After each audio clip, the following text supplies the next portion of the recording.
একটা কথা আছে না যে বাঙালিরা হুজুরকে বাঙালি। তো এই কথাটা মনে হয় আমাদের ক্ষেত্রে আসলে প্রযোজ্য।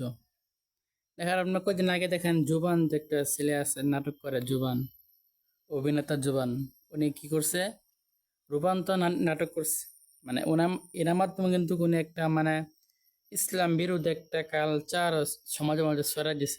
আর উনি কি বলতেছে? এর মাধ্যমে আমাদের কোনো মানে ধর্মীয় ব্যাপারে কোনো আঘাত দেওয়ার কোনো ইচ্ছা ছিল না বা ছিল না। এই নাটকের মাধ্যমে আমরা কারো ধর্মীয় অনুভূতিকে আঘাত করা বা অন্য কোনো উদ্দেশ্য আমাদের নেই। তো এই নাটকের মাধ্যমে আমরা কোনো কিছু নর্মালাইজ করা বা কোনো কিছু স্ট্যাবলিশ করা বা প্রমোট করা এরকম কোনো উদ্দেশ্যই আমাদের ছিল না। জাস্ট একটা ক্যারেক্টার প্লে করার চেষ্টা করেছি এবং উনি ছড়া দিল একটা কালচার, ইসলামের একটা জিনিস ছড়া দিল, উনি বলতেছে না এটা তার মানে এর ইচ্ছা ছিল না। তো এটা বাদ দেই, তো যেটা বলতেছে আমাদের হুজুরকে বাঙালি কিভাবে।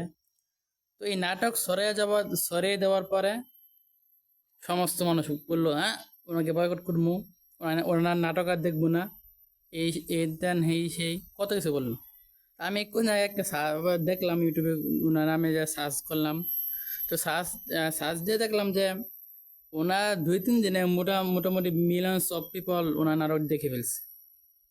যেটা বলতেছে হুজুকে বাঙালি, মানে সমস্ত বাঙালি তখন বললো যে আমরা ওনাকে বয়কট করলাম, ওনার নাটক আর দেখবো না, ওনাকে ভালোবাসতাম না, অথচ ওনার নাটক দেখতেছে। এটা কিভাবে কি হলো?